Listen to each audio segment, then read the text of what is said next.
All right. Back here to the dry erase board. So, gonna tackle an issue here that's well, it's in need of tackling. This is something that I've known for 20 plus years, but I don't know. It hasn't been getting a lot of airtime lately. I just haven't seen it going around on social media. This is something that was understood going around prior to the social media movement, and I think it needs to be brought up again. It's going to seem like a contentious subject, but when I unpack it, it's just logic. It's just sense, common sense. So I'm gonna dive right into the contentious title that I've given here. I've been titling it that for several decades because of all of this. So I'm going to explain myself with what I've already earmarked here to talk about, and then I'll let it grow and expand as I go along here. I've got the Cruci-fiction quote. People don't generally have their eyes on the fictional aspect of these popular world myths, especially this one. And the truth is that it is presented in manner of a fiction, even if the people involved were historical. See, some people think that it's choose one or the other. No, it's another one of the false dichotomies. It's been my position that all dichotomies are false dichotomies. All dichotomies are false dichotomies. If you've followed the lessons previously, we go on over and over and over and over about how the truth is not found in either in side taking. The truth is not found in the plus or the minus, the light or the darkness. The truth is the substratum, which has been fragmented into this and that, plus and minus, light and darkness. The common substratum that is common to both poles. So that's going to tie into this lesson. People that realize this simplicity, this is simple truth. The one fragments its unitary perspective into the perspective of many by polarizing itself. Each of these sides are the same common substratum, and that's what is represented by the neutrality. There is the plus, there is the minus, and there is the neutrality. There is the light, the darkness, and the substratum in which light and darkness both exist.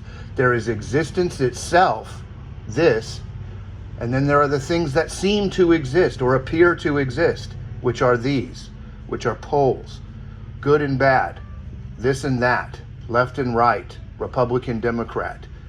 Anything that you can pull a dichotomy out of will be a false dichotomy when you have the understanding of centrality, neutrality, the middle way, the middle path. So this is going to inform unpacking this. If you understand that just now, simply put, like I said, all of the previous courses have been affirming this and teaching this and showing how this is unchangeable, essentially. Well, even so, is it historical? Not historical. It's always both. It's always both. Historical things are being used to make a symbolic representation, and the symbolic is not in itself in any way 100% literal. This is not literal truth. This isn't literal history. It's partial histories combined with things that are complete fiction for symbolic reasons. And it's not wrong to say that. It's not, in fact, it's spiritual. I'm going to be arguing right now that if we're going to say that you can take it in a way that is more or less spiritual, it's going to wind up being more spiritual to understand it this way. You're going to be doing a service to God in spirit to understand the symbolism, because the point of the symbolism is to direct the person's attention to spirit, to the neutrality. This is I'm gonna unpack this. Spirit, capital S, is this. And the point of this crucifixion as a symbolic fiction, as a representation for something that's going to wind up being very important and lead you to this. This doesn't mean false. This doesn't mean a lie. This doesn't mean throwaway. This doesn't mean nihilism. This doesn't mean atheism. This is where that's a false dichotomy. People think that if you don't believe it the literalistic way, well, then they put a false dichotomy and say, well, then you must be atheist, or you must be, that's not spiritual. No, it might be, but in that case, it's just people hugging to the poles and never getting to spirit, never getting to centrality, never finding the middle path. It can be true all the way around, and that's what I'm going to be on. I'm going to say that because it's so contentious. People might look at this and go, what's he on about? What I'm on about is getting to what can be said about this that is true. So over here, I'm going to show you some things that I've known for over 20 years, that have been on the internet for over 20 years, that I'm not divulging. Just happens to not be that popular still.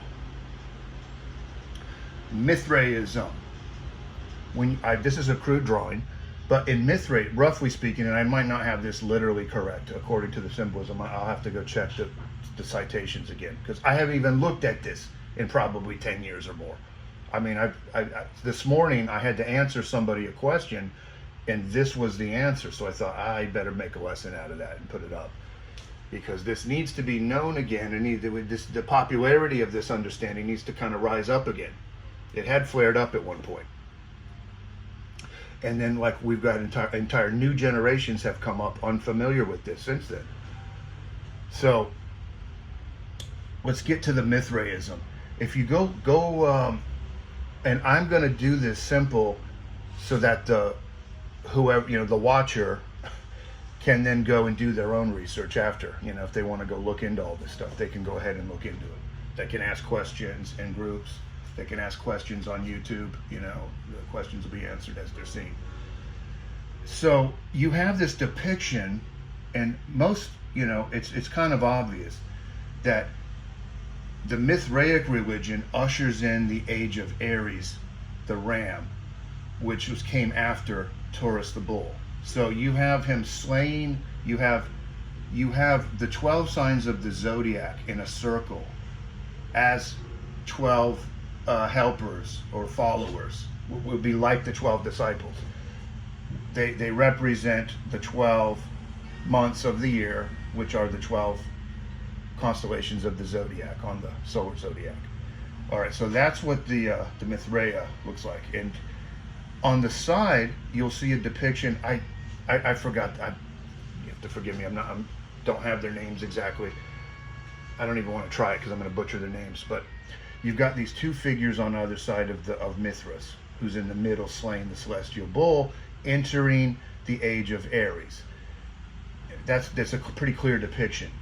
One is holding a torch up, the other is holding a torch down. Now the understanding here goes up several different ways. The year is split into two parts as far as the light cycle is concerned. I'm going to start with what it means in Mithraism. And Mithraism, of course, is pulling this from older stuff. Older Egyptian, Sumerian, Middle Eastern, Far Eastern. This goes back. It didn't start with Mithraism. I'm going to only take it that far back right now for this purpose.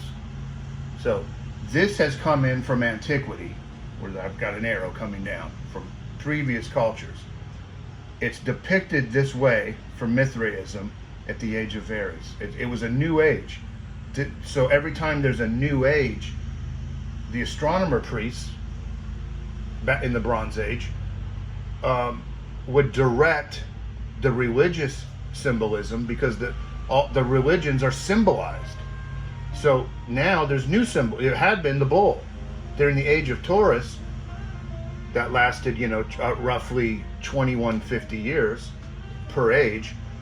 2,150 years time, people had been the bull. So this is the way it's depicted as the age is changing. This can be understood as the annual light cycle. There's half of the year, let's say from the winter solstice, you would be going up in light until you get to the summer solstice. Light peaks and then wanes and comes back down into the winter solstice. Torch up, light ascending, torch down, light descending. This is all very straightforward symbolism. It's symbolism. Now, if somebody were to come over here to this and try to interpret it some other way, not symbolic, well, no, this is all literal, and this guy here, whatever his name was a literal person, and you're going to put all your attention on that, on arguing with others whether that person lived or died, when they lived, when they died, how they lived, how they died. What religious denomination was this guy right here in this symbol? Taken literally. What about this guy, Mithra? Well, when did he slay that bull? He must have literally slayed a bull. How could they done this if he didn't slay a bull? This is the literal mind. This is when you take symbolic, hermetic, Neoplatonic, Gnostic, mystical, just mystical. Could be anybody's culture. Anybody in the world's mystical culture uses symbolism to teach inner teachings and esoteric meanings, which is what this is. When people come from the outside, oblivious to this, and start trying to interpret it exoteric or literally, they're going to completely run them. They'll have no idea what the original meaning ever was. And you could interpret this probably a million different ways. In a million different ways, it would be wrong. There would be an intent that went into this at one point, originally. Mystical and symbolic. And a million different literal interpretations of exoteric focus, all could be consistently and evenly incorrect and wrong. And only the symbolic meaning that it had originally been orchestrated to convey would be the truth. That is the truth. I'm going to walk this into how this changed over time. This was how the Age of Aries was ushered in. Well, when 2,150 years go by, this happened. The ages changed again, from Taurus to Aries. Now, in Judaism, this here was symbolized by Moses, the golden calf and all that. That's the end of the age of Taurus. The ram's horn and the law, the age of Aries, is the actual age of Aries Libra, ram and law. So the bull symbolism was to be left behind and not used any further. For the next 2150 years, the ram's horn and ram sacrifices and law symbolism, symbolized by the Ten Commandments. That law is 100% to signify Libra, Aries Libra. That's what it was. When that age ended, this is where the New Testament, that was the Old Testament. So the Old Testament was running parallel to the very same symbolism that Mithraism was doing from the Persians and then to the Romans, allegedly. So you had them paying attention to the ages in their way with their symbols and what it means. This is also the precession cycle. This is a 26,000 year precession of each age, 2150 years. So you get this situation where half of the great year is ascending and the other half is descending, just like the annual year. All that symbolism pertains. All of that is what it means. You're watching long time counts through this symbolism. Judaism is the same thing, but it comes in the form of the Moses and the Mosaic myth. That's how they honor the age of Aries in Judaism. That's the Torah, that's the Old Testament, and that's Mithraism. When the ages changed again from Aries Libra to Pisces Virgo. Oh, what a coincidence. When at the religious celebrations in the spring, like Easter and Passover, that's when the sun is rising into a constellation for 2150 years. It had been into Aries at the spring and Libra at the fall. Now it's Pisces at the spring and Virgo at the fall equinox. That prompted a new religious revival. For the New Age, these were New Age religions. Mithraism, Judaism were New Age religions celebrating the New Age of Aries from the previous age of Taurus. The same thing happened again. Christianity began as a mystical, esoteric depiction of the very same that was being done here in Mithraism and in Judaism. A new way to represent the New Age. And the symbols of that New Age are the fishes and the virgin, celestially. So we wind up with a virgin-born fisher of men. We wind up with a crucifixion story. Golgotha means place of the skull. This is what Golgotha means. And people are just like, well, yeah, that's because that's where they were getting crucified. Well, yes, that's true. But it's not the full. Well, I'm at it. I'm going to do like an old skateboard skull. I had a skateboard that had something in the late 80s that had a little thing like this, and I thought I was pretty badass skateboarding around with this little thing on the bottom of my skateboard. This badass looking skull and cross. Okay, so that's going to be Golgotha. Place of the skull. Gaul. You know what? I'm going to have to do a spell checker on that. I don't have the spelling memorized. So let's just forego that. Golgotha. Place of the skull. What do we find over here? Same iconography. Jesus, where Mithra would be, where these two characters going up and down are, is two thieves. These are going to represent the two hemispheres. We could say left hemisphere, right hemisphere. I don't know if I have the order correctly. This is just for sake of display. Up and down, each hemisphere. Same as we've talked about previously with the interlocked triangles. This is to signify the two mental hemispheres of the mind. You've got higher nature, lower nature. Lower nature is right hemisphere, higher nature is left hemisphere. This is all over the place. This is clearly what went into this. Golgotha is directing our attention to the mind, to here. That's going to be the masculine mind, feminine mind. Higher nature, lower nature. Two thieves. These things trick us. Both of them. They trick us. Spirit is here. Spirit fragmented are these things out here being depicted as two thieves. The crucifixion is not an insult. It's the original teaching of Jesus Christ, I'm arguing. If there was a historical Jesus, this is what he wanted people to know. And people haven't known this. And that's a problem. That people not knowing this is the fuel for religious wars. It's the fuel for Christians now being assassinated. It's all of this. To unpack this mess, we need to unpack it this far and even further, but out of respect to the secret societies, I'm not going to unpack it any further than what's already on the internet. If there's something that's not already, I can't cite, and you can't look up with an AI or on Google or something, I won't say it. Because I respect the fact that this ancient knowledge has been painstakingly preserved by people in our past for the greater good of humanity. And it doesn't matter how many bad apples there have been. It doesn't matter how many corrupt priests there's been. It doesn't matter how many corrupt masons there's been. It doesn't matter if you can point to a bad apple here in the Knights Templar or a Rosicrucian that's been a bad apple. There's been people that have molestation charges that are just as bad as Catholic priests.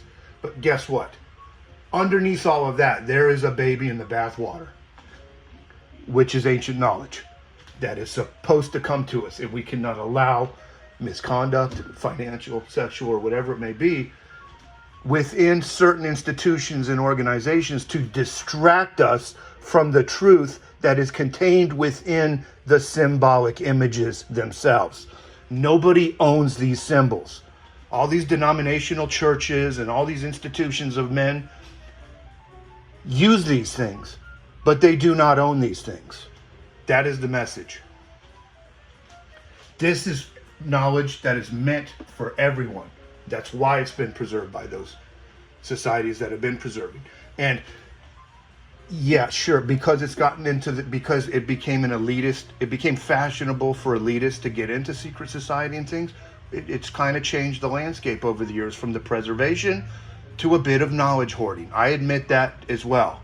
There has not, gatekeeping and knowledge hoarding has been an issue, sure. But there's going to come a day where that all just completely erodes on its own. And it's not like somebody's just going to come up and do it. It's just going to lose its luster.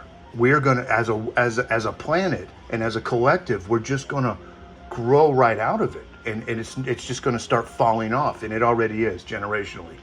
You can bet your ass that when the boomer generation is gone, things are going to be very different. And when my generation, Gen X, is gone, things are going to be different again. And when the millennials are gone, it's going to be different again. We're advancing right now. And we've got all this confusion in the world. Well, I think what we need to do is get back to what this stuff meant originally, what it was meant for future generations to unpack and like this and understand someday. That the people who had, I don't know, the courtesy to encode all of this for future generations intended it for this meaning. So I'm gonna keep going.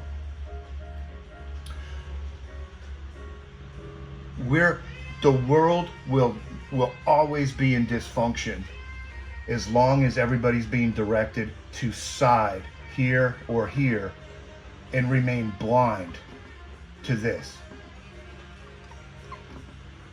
which is spirit. All these people that claim to be spiritual, few of them are. Few of them are. Because they're claiming to be spiritual and then going over here and hating this. Or they're claiming to be spiritual and staying over here and hating this, instead of understanding both the value of the fragmentation of spirit, the value of this and the value of this, and when it's appropriate to be making use of this, and when it's appropriate to be making use of this. The balance, that's what the balance is. The balance isn't using both all the time. The balance is flow and trying to understand how to properly navigate the world of experience, understanding understanding the tree of knowing good and evil, as well as the tree of life, which is spirit. The return to the garden. When we leave the garden in Genesis, metaphorically, which means leaving this spirit for the world of polarities and poles. That's the world of war and fighting and Cain and Abel and all the bad stuff. We get to the end of Revelation, we're coming back again to spirit. The one became the many, but then the many condensed back in on the one, and that is the climax of the revelation as a symbolic, spiritual text. Exoteric Christians interpret all of this stuff literally. They come over here and they're concerned about this thief, this literal thief, this thief, Jesus in the middle. What year did this happen? What fragments of literal physical cloth or bone can I find to parade around and worship like an idol? This is what they're doing. Neglecting the whole time to understand the symbolism. If you're so busy, we're trying to make this about somebody else and not you, not a symbol of what's happening in every human being's mind, and a guide for every human being to get their mental hemispheres in balance, in flow, in flux, in order. The salvation of this is this. This is the salvation, spirit. So this needs to be said. And you have to understand it as a crucifixion to understand the spiritual value. That's going to fall on deaf ears, and I know it. I'm going to say it anyways, because it's what needs to be said. This is the difference between what is considered the mainstream. People like Charlie Kirk are of the mainstream. Well, they're missing the boat here through their exoteric literalism, which is keeping the mind, it's putting horse blinders on people and keeping their mind off of what is essentially salvation through spirit. The descending spirit is this: the flow of information from the all mind into the intuitive mind and then unpacked in the intellectual mind. This is the way it works. We live in an information system. It's mind-like. The information system is mind-like. It communicates with our nature mind, that the right hemisphere that makes your heart beat, that has you breathing involuntarily when you're not focused on it with the left hemisphere. It's what regulates the body. It's advanced. It's extremely advanced, and it gets overlooked for how advanced it is. It takes its information from the ether, and then that information gets unpacked and intellectualized in the left hemisphere. The ancients wanted us to know this about mind. They wanted us to understand this about the human mind. Golgotha, the place of the skull, where there are two thieves on either side. One up, heaven, the other down, hell. That heaven and hell bit is just to recreate the light cycle as symbolism. It doesn't matter to even argue whether these people were historical or not is to miss the spiritual value of the message. Completely miss there's nothing spiritual about a history lesson. What people over here in the mainstream are telling everybody is salvation is who's saved because they went to history class and say, I believe that history happened the way you just said. What does that save you from? It doesn't save you from having a lopsided mind, that's for sure. If you take this literally, you can be just happy to stay on the left or on the right and not understand the perspective of both. Be just happy to do it. And happy to hate the other side that you've not picked. And if you decide this side's, I don't like this side, I'm going to change to this side, go to hating the side that you used to be because you're so polarized. That's not salvation. Salvation is seeing everything from all perspectives. That is salvation. That is spirituality. That is the message of Jesus Christ. Whether he was historical or a literary construct, it just doesn't matter. That's why I keep saying that. I'm doing this to hammer home the fact that it's unspiritual and very not contrary to spiritual understanding to get caught up in exotericism and mainstream denominational institutional belief systems. Now, I've also said it's not like you have to feel like, well, what do I do now? You've been in this church where you got to leave now. What? No, I don't even think you got to leave. I just think you need to open your mind and understand what it actually is. And if you're happy to go down to the Baptist church on the corner or the Methodist or the Adventist or the Jehovah's Witness Hall or the Mormon Center or whatever else, Eastern Orthodoxy, Catholic, whatever you wish, all those mainstream things, of those, I'd say the Eastern Orthodoxy is the most informed with the way this actually is, but there's still problems there. Remain. Who cares? The point is individuals and what they understand in their individual minds. It doesn't matter so much about all that. And in time, I guess, as individuals understand more that it's all in you. The spirit is in you. It's not you're not. Churches are external. A group affiliation is external. This is about internal things. This is about subjective experience. That is the essentially spiritual. People are over here when you're an exoteric popular religion, you're being duped by all this literalism. and all this literal historical interpretation that is taking the mind away from what's spiritual, and it's providing the psychological soil for war and conflict in religion and politics, because the religious wars inform the political ones. This is a big deal. This is no light issue. Understanding it this way is for the best. That's the argument. Understanding it this way, you can get over your ego. You can get over the narcissistic. This is ego religion right here. When people are over here hating on everybody else outside of their faith, that's hardly Christian. Come on. That should be obvious. But it isn't obvious, because look how many people are doing it. The majority of people that profess to be Christian are doing it. The argument is that originally Christianity was mystical and personal. It was against the literalists. The literalists were the Pharisees and Sadducees and religious leaders of the day that were reading the Torah of the Jewish authorities. He wasn't just going against the Jewish authorities, he was going against everything they represent, which is exoteric, literalism, fundamentalism. That's what was wrong. That's what he was going against in this story. And yet people overlook that. They just overlooked that. What happened was he went against that, and not a couple hundred years later, these exoteric churches were forming and doing the very thing that he had been fighting and speaking against within the Christian mythos, which was originally mystical. And the Rosicrucians know this. The Knights Templar know this. The Freemasons, they know this.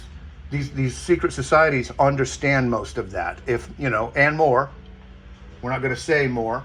We're going to just say that much. Those are ego religions. And I've been hard pressed to get that into anybody's mind for 2 decades running now.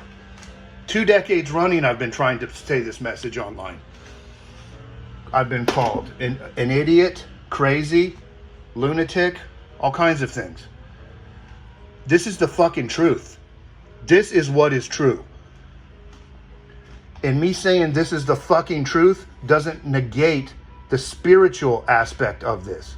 This is rough around the fucking edges spirituality. Just because somebody says a dirty word doesn't mean it's not spiritual. Just because somebody keeps it real, somebody drinks a beer, somebody smokes a vape, you cannot judge what is spiritual or non-spiritual by words and by works and by these things. What's spiritual or not spiritual is who's stuck out here lacking the ability and lacking the understanding of this. Oh, if you understand this, you can sit down and have a beer. Sit down and do whatever you feel like doing. Eat the food that you feel like. You can do whatever you want. You're a free agent. You're not fooled by these thieves, which are out here. You understand this. That's why Jesus had a rough around the edges message. His disciples were fishermen and rough guys. That was on purpose. The mystical Christians made it this way on purpose. Jesus, in addition to this polarity here, which is this, the seal of David and Solomon, the mental hemispheres in balance. Jesus is representing this. I am the way, the truth, and the life. No one goes to the Father but through this example right here. This, which is centrism, which is the middle way. Buddha, it's the very same thing that in the East they constructed the Buddha myth to represent. Another aspect that lets you know that this is what Jesus represents. Let me show you this here. Jesus, the Prince of Peace. Within the same mythos, they're very careful to always include both sides. People overlook this.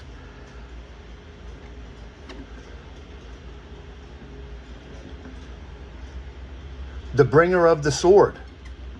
Do not think, in some places, Jesus is the Prince of Peace. In other places, I think in Matthew and others, Jesus is the bringer of the sword. You see what's going on here? Why don't we say this? Again, another metaphor interwoven by mystical Christians into a symbolic story that uses fictional aspects to teach a valuable lesson about the absolute truth, which is spirit. This is how it all becomes coherent. This is how it all works together.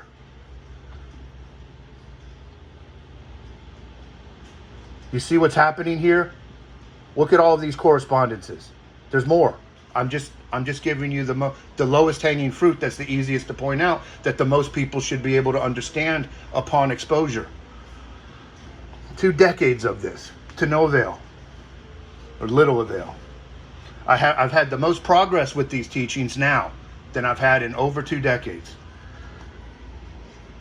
Prince of Peace, bringer of sword.